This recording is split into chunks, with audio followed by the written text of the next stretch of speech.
Hello friends, के S R academy commerce institute के YouTube channel पर एक बार फिर से आपका हार्दिक स्वागत है। क्यूआरएमपी स्कीम आज हम इस वीडियो के अंदर डिटेल में कवर करने वाले हैं। What is QRMP scheme, QRMP scheme लेने के क्या बेनिफिट है, कौन पर्सन क्यूआरएमपी स्कीम के लिए अप्लाई कर सकता है, अगर आप क्यूआरएमपी स्कीम के अंदर अगर उसको आप ड्रॉ करते हो, विड्रॉल कर लेते हो तो उसके आपको क्या लॉस हो सकते हैं, ये सब कुछ आज हम इस वीडियो के अंदर कवर करने वाले हैं। वीडियो को लास्ट तक देखिएगा। अगर आपने हमारे चैनल को सब्सक्राइब नहीं किया है तो प्लीज इस चैनल को सब्सक्राइब कर लीजिएगा ताकि आपको GST, income tax, TDS, PF, ESI से रिलेटेड वीडियोस आपको इस चैनल पर मिलते रहेंगे। अब हम बात करते हैं नॉर्मली कि अगर आप जीएसटी रजिस्टर्ड डीलर है तो एवरी जीएसटी रजिस्टर्ड डीलर को जीएसटी के रिटर्न फाइल करने होते हैं। अगर हम बात करते हैं नॉर्मली रेगुलर डीलर की, जिसके अंदर आपको एक रिटर्न फाइल करना होता है जिसको बोलते हैं जीएसटीआर 1, जो कि सेल्स का रिटर्न होता है। अब जो भी सेल्स करते हो उसका रिटर्न आपको जीएसटीआर 1 के अंदर डिटेल्स प्रोवाइड करनी होती है। दूसरा, जीएसटीआर 1 के अंदर हमने जो कुछ भी सेल्स दिखाया है उसका पेमेंट हमको जीएसटीआर 3B में करना होता है, यानी कि ये जो रिटर्न है ये टैक्स पेमेंट का रिटर्न होता है। अब ये जो कंप्लायंसेस है, ये कंप्लायंसेस आपको एवरी मंथ करने होते हैं, यानी कि ये जो रिटर्न है आपको एवरी मंथ करने होते हैं। अगर हम सेल्स की बात करें तो 10th नेक्स्ट मंथ की 10 डेज को, अगर इसकी बात करें तो नेक्स्ट मंथ की 20 तक आपको जीएसटीआर 3B फाइल करना है। यानी कि अगर हम बात करें तो ये थोड़े कंप्लायंसेस हर किसी के लिए थोड़े मुश्किल होते हैं, क्योंकि हर कोई हर मंथली जीएसटी की रिटर्न फाइल नहीं कर सकता। इसके लिए गवर्नमेंट ने एक स्कीम निकाली है जिसका नाम है क्यूआरएमपी स्कीम, जिसका नाम है क्यूआरएमपी स्कीम। अब हम कवर करते हैं sir what is QRMP scheme. अब क्यूआरएमपी स्कीम क्या है? क्यूआरएमपी स्कीम का सिंपल सा मतलब होता है, क्यू का मतलब होता है क्वार्टरली, आर का मतलब रिटर्न, एम का मतलब होता है मंथ और पे का मतलब होता है payment. That's called quarterly return monthly payment. अब से ध्यान से समझ लें कि अभी हमने देखा था कि जीएसटीआर 1 और जीएसटीआर 3B ये दोनों आपको मंथली फाइल करना है। अगर आप जीएसटीआर 1 मंथली फाइल करेंगे या फिर आप जीएसटीआर 3B भी मंथली फाइल करेंगे तो उसमें अंदर क्या होता है, जीएसटीआर 3B के अंदर आपको पेमेंट करना होता है। लेकिन क्यूआरएमपी स्कीम के अंदर आप क्या करेंगे सर, क्वार्टरली रिटर्न फाइल करेंगे। जैसे जीएसटीआर 1 या जीएसटीआर 3B दोनों क्वार्टरली रिटर्न फाइल करेंगे, आपको मंथली रिटर्न फाइल नहीं करना है, क्वार्टरली रिटर्न फाइल करना है। लेकिन अगर आपका टैक्स का पेमेंट आता है, टैक्स का पेमेंट कैसे आता है? अगर आपकी आउटवर्ड जो टैक्स है, यानी कि आउटपुट जो टैक्स है वो आपके इनपुट टैक्स से ज्यादा है तो आपको टैक्स का पेमेंट करना होता है। तो आपको एवरी मंथ आपको चेक करना है कि आपके जो आउटपुट के सामने इनपुट को अगर सेटअप करते हो तो जो टैक्स की लायबिलिटी है उसका पेमेंट आपको मंथली करना होगा। लेकिन जो रिटर्न है वो आप क्वार्टरली फाइल कर सकते हैं। तो क्यूआरएमपी स्कीम का मतलब क्या हो गया sir? Quarterly return, monthly payment. आपसे ये क्यूआरएमपी स्कीम कौन अप्लाई कर सकता है, यानी कि कितने टर्नओवर वाले कारोबारी इस योजना के दायरे में आएंगे? तो हम यहां पर बात करते हैं सर 5 करोड़ के टर्नओवर की बात कर। अब 5 करोड़ टर्नओवर की बात कर रहे हैं, हम एग्रीगेट टर्नओवर की बात नहीं कर रहे हैं, आप इस बात का ध्यान रखना। मतलब अगर आपके एक पेन के ऊपर अगर 2 बिजनेसेस हैं, दोनों बिजनेस का अगर जीएसटी नंबर सेपरेट है तो ये जो टर्नओवर है ये 5 करोड़ तक क्यूआरएमपी स्कीम अप्लाई कर सकता है। ये भी 5 करोड़ रुपीस तक के टर्नओवर तक क्यूआरएमपी स्कीम अप्लाई कर सकता है। अगर हम एग्रीगेट टर्नओवर की बात करें तो ये दोनों फिर एक ही स्कीम में आ जाते हैं, यानी कि 5 लाख 5 करोड़ 5 करोड़ 10 करोड़ हो जाते हैं, तो ये स्कीम अप्लाई। लेकिन यहां पर एग्रीगेट टर्नओवर की बिल्कुल बात नहीं करते हैं। QRMP scheme individually GST number के हिसाब से होता है। तो इंडिविजुअली जीएसटी नंबर जिसका टर्नओवर 5 करोड़ रुपीस तक है वो ये क्यूआरएमपी स्कीम के लिए अप्लाई कर सकता है। अब बात करते हैं कि क्यूआरएमपी स्कीम की क्या क्या लाभ है। सर क्यूआरएमपी स्कीम की बेनिफिट आपको यहां पर देखें तो ये है कि आपको हर मंथली रिटर्न फाइल नहीं करना है, आपको क्वार्टरली रिटर्न फाइल करना है। जैसे हम बात करते हैं अभी जनवरी, फेब्रुअरी एंड मार्च, ये जो 3 मंथ है, इन 3 मंथ की जितने भी, जैसे अगर आप मंथली रिटर्न फाइल करते हैं तो इसका भी आप मंथली फाइल करना पड़ेगा, इसका मंथली, इसका मंथली। अगर आप क्यूआरएमपी स्कीम में है तो आप तीनों की डिटेल एक मंथ यानी कि मार्च मंथ का जो रिटर्न होगा अप्रैल में, जिसकी डेट फॉर एग्जांपल 11 अप्रैल है, उसके अंदर आप तीनों मंथ की डिटेल एक साथ अप्रैल इस रिटर्न के अंदर दे सकते हैं। तो आपको मंथली रिटर्न फाइल नहीं करना। अगर हम बात करते हैं जीएसटीआर 3B की, तो जीएसटीआर 3B भी आपको जनवरी मंथ का फेब्रुवरी में फाइल करना था, फेब्रुवरी का मार्च में, मार्च का अप्रैल में करना था। तो इन दोनों के रिटर्न आपको फाइल नहीं करने होंगे, डायरेक्टली आप अप्रैल में 20 या 22 तक क्यूआरएमपी स्कीम के थ्रू रिटर्न फाइल कर सकते हैं।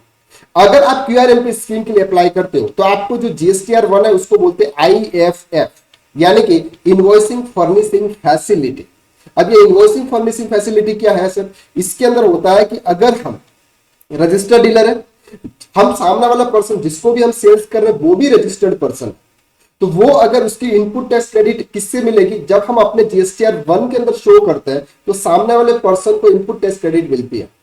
लेकिन अगर हम बात करते हैं यहां पर कि अगर हम क्वार्टरली रिटर्न फाइल करेंगे तो आप 11 को शो करोगे अप्रैल मंथ में, तो सर उनको तो मार्च वाले मंथ में उनको इनपुट टैक्स क्रेडिट मिलेगी। इसलिए क्या होता है कि अगर आप B2B की सप्लाई करते हो, B2B की सप्लाई करते हो तो आईएफएफ के थ्रू जीएसटीआर 1 फाइल कर सकते हो, सिर्फ जिसमें B2B की ही डिटेल्स होती है।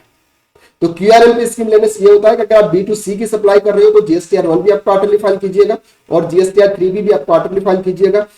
और अगर आप सामने वाला पर्सन जिसको आप रजिस्टर्ड डीलर को अगर गुड सप्लाई कर रहे हो तो आप आईएफएफ के थ्रू सिर्फ रजिस्टर्ड डीलर की जीएसटी सेल्स आप उसमें दिखाइएगा, बाकी B2C की डिटेल्स आप क्वार्टरली शो कर सकते हैं। अब हम बात करते हैं कि सर क्वार्टरली स्कीम लेने के लिए आवश्यक शर्त यानी कि कंडीशंस क्या, जिसको हमें ध्यान से समझना। सबसे पहले कारोबारी का पिछले वित्त वर्ष यानी कि लास्ट फाइनेंशियल ईयर का सालाना टर्नओवर, एनुअल टर्नओवर 5 करोड़ रुपए से अधिक नहीं हो। अब सर यहाँ पर एनुअल टर्नओवर की बात कर रहे हैं, बिल्कुल एग्रीगेट टर्नओवर की बात नहीं कर रहे हैं, आपको ये चीज ध्यान रखनी है। अगर आपको पिछले साल एनुअल टर्नओवर आपका 5 करोड़ रुपीस तक है तो आप क्यूआरएमपी स्कीम के लिए अप्लाई कर सकते हो। दूसरा, कारोबारी का पिछले व्यापार का अंतिम जीएसटीआर 3B रिटर्न दाइन हो चुका होगा। मतलब सर ये है कि जब आप क्यूआरएमपी स्कीम अप्लाई करना चाहते हो उसका लास्ट जो भी मंथ होगा उसका जीएसटीआर 3B आपने फाइल किया होना चाहिए। जिस अवधि के लिए कारोबारी क्यूआरएमपी स्कीम ले रहे हैं उस अवधि के लिए जीएसटीआर 1 फॉर्म भी भरा जा चुका होगा, यानी कि जिस मंथ में आप क्यूआरएमपी स्कीम के लिए अप्लाई करो इसके पहले का जो लास्ट जो जीएसटीआर 1 है वो भी आपका फाइल होना चाहिए, यानी कि प्रीवियस के जीएसटीआर 1 और जीएसटीआर 3B दोनों रिटर्न्स आपके फाइल होने चाहिए। इस स्कीम को अपनाने के बाद यदि कारोबारी के किसी तिमाही में टर्नओवर 5 करोड़ रुपए पार कर जाता है, दैट मीन्स कि अगर आपने क्यूआरएमपी स्कीम में अप्लाई कर दिया और किसी भी क्वार्टर में अगर आपका टर्नओवर 5 करोड़ रुपए से क्रॉस कर जाता है तो फिर अगली तिमाही से क्यूआरएमपी स्कीम के टैक्स का भुगतान दाखिल नहीं कर सकता। मीन्स कि जो नेक्स्ट क्वार्टर आएगा उसमें आपको मंथली रिटर्न के लिए ही अप्लाई करना पड़ेगा, यानी कि मंथली रिटर्न आपके हो जाएंगे, उसमें आप क्वार्टरली रिटर्न मंथली पेमेंट यानी कि क्यूआरएमपी स्कीम्स के लिए अप्लाई नहीं कर सकते। उसे सामान्य रजिस्ट्रेशन के मुताबिक हर महीने रिटर्न दाखिल करना होगा, यानी कि एक normal tax payer, regular tax payer की तरह आपको हर मंथली जीएसटीआर 1 और जीएसटीआर 3B फाइल करना होगा। यदि आप SEZ special economic zone unit के अंदर तो आपको क्यूआरएमपी स्कीम का लाभ नहीं मिलेगा, और यदि आप जीएसटी प्रैक्टिशनर है तो आप किसी भी रजिस्टर्ड कारोबारी की ओर से इस स्कीम को अपना नहीं सकते। दैट मीन्स कि अगर आप SEZ यूनिट या SEZ डेवलपर्स हैं वहां पर आप कोई गुड की सप्लाई कर रहे हैं तो आप इस स्कीम का यूज नहीं कर सकते, या फिर आप जीएसटी प्रैक्टिशनर है क्लाइंट के बिहाफ पे आप क्यूआरएमपी स्कीम नहीं ले सकते। जो पर्सन जीएसटी रजिस्टर्ड डीलर है वो क्यूआरएमपी स्कीम के अप्लाई कर सकता है, लेकिन उसका एनुअल टर्नओवर 5 करोड़ रुपीस तक है तो आप क्यूआरएमपी स्कीम अप्लाई कर सकते हैं। अब हम बात करते हैं यहाँ पे कि सर ये जीएसटी स्कीम का रजिस्ट्रेशन कैसे करें, मतलब क्यूआरएमपी स्कीम के लिए अप्लाई कैसे करें। तो इसके लिए हमें क्या करना है, हमें जीएसटी के पोर्टल पर जाना है। जीएसटी के पोर्टल पर हम यहाँ पर जा चुके हैं, हमें यहाँ से इस तरह से लॉग इन करना है। जैसे आप लॉग इन करना है आपको यहाँ पर आपका पासवर्ड एंटर करना है, कैप्चा एंटर करना है आपको यहाँ पे 7670, देन आपको यहाँ पे करना है लॉग इन। जैसे आप लॉग इन करेंगे यहां पर आपके ऊपर ऑप्शन है return filing preference January to March 2023। अब आपको यहां पर दिख रहा है सर मंथली। अब मंथली से आपको चेंज करना है तो आप यहां पर ऑप्शंस क्लिक कर सकते हैं, चेंज के ऑप्शंस पे जाएंगे। जैसे आप चेंज के ऑप्शंस पे जाएंगे यहां पर आपका ऑप्शन है सर्च के ऑप्शंस पे जाना। जैसे आप सर्च के ऑप्शन पे जाएंगे aggregate annual turnover financial 21 to 5.5 crore. Okay, अब क्वार्टर 4 है हमारा जनवरी फरवरी मार्च, तो आपको यहाँ पर दिख रहा है। अगर आप मंथली फाइल करते हैं तो जीएसटीआर 3B 23 और अप्रैल। अगर आप क्वार्टरली फाइल करते हैं तो आपको यहाँ पर लिखा हुआ सर एनए, यानी कि ये जो रिटर्न है जीएसटीआर 3B ये आपको लास्ट क्वार्टर का लास्ट मंथ यानी कि मार्च का अप्रैल में फाइल करते हैं तो आपको 22/4/2023 को फाइल करना होगा। तो आप इस तरह से क्वार्टरली पे क्लिक करें और कंटिन्यू टू डैशबोर्ड के ऊपर क्लिक करें तो आपका ये जो स्कीम है ये आपकी अप्लाई हो जाएगी। तो हमें यहाँ पर जीएसटीआर क्यूआरएम स्कीम के लिए अप्लाई कैसे करते हैं वो हमने यहाँ पर कवर कर दिया। अब हम बात करते हैं कि सर क्यूआरएम स्कीम को छोड़ने से आपको क्या, यानी कि अगर आप क्यूआरएम की स्कीम्स को विड्रॉल कर लेते हो तो आपके लिए क्या बेनिफिट है या आपके लिए क्या ड्रॉप है। जब आप क्यूआरएम स्कीम को छोड़ देते हो तो आपको हर महीने कारोबार के लिए जीएसटीआर 1 और जीएसटीआर 3 भी फाइल करना हो। मतलब अगर आप क्यूआरएम स्कीम के अंदर है तो आपको क्वार्टरली रिटर्न फाइल करना है, और अगर आप क्यूआरएम स्कीम के अंदर छोड़ देते हो, क्यूआरएम स्कीम को छोड़ देते हो तो आपको मंथली रिटर्न फाइल करना है। यह भी बता दें कि किसी पीएमआई के रिटर्न फॉर्म जमा करने के पश्चात अतिरिक्त टैक्स का भुगतान निकलता है, यानी कि अगर आपने प्रीवियस में जीएसटीआर ज्यादा पेमेंट कर दिया, क्योंकि अब यहाँ पर क्या होता है मंथली पेमेंट होता है और क्वार्टरली रिटर्न होते हैं, अगर उसमें आपने ज्यादा पेमेंट कर दिया तो उसे वापस पाने के लिए रिफंड क्लेम कर सकते हैं। आप चाहे तो उसे आगे वाले तिमाही के टैक्स भुगतान के साथ एडजस्ट भी किया जा सकता है।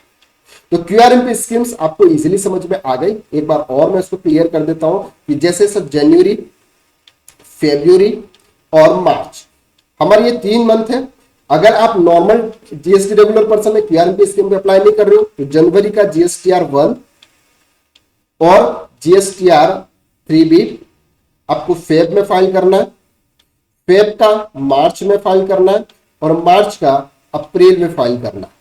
लेकिन अगर आप क्यूआरएम की स्कीम लेते हो तो आपको ये वाला रिटर्न और ये वाला रिटर्न फाइल नहीं करने हैं, जीएसटीआर 1 और जीएसटीआर 3 भी। अगर आप B2C की सप्लाई कर रहे हो तो सीधा आपको अप्रैल मंथ में रिटर्न फाइल करना है, यानी कि आपको जो 6 रिटर्न फाइल करने थे उसकी जगह आपको सिर्फ 2 रिटर्न ही फाइल करने होंगे, और तीनों मंथ की डिटेल्स आप इन 2 रिटर्न के अंदर दे सकते हैं।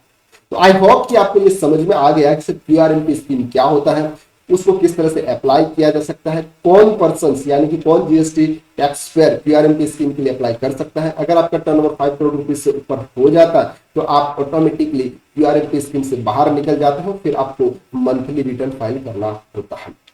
तो आज के वीडियो में बस इतना ही। नेक्स्ट वीडियो के लिए अगर आपने हमारे चैनल को सब्सक्राइब नहीं किया है तो प्लीज चैनल को सब्सक्राइब कर लीजिएगा। ये वीडियो अगर आपको अच्छा लगा, आपको समझ में आया तो वीडियो के साथ कमेंट जरूर कर दीजिएगा, और अगर हो सकता है तो शेयर भी कर दीजिए। आज के लिए बस इतना ही। नेक्स्ट लेक्चर यानी कि नेक्स्ट वीडियो में फिर मुलाकात करते हैं, तब तक के लिए थैंक यू सो मच।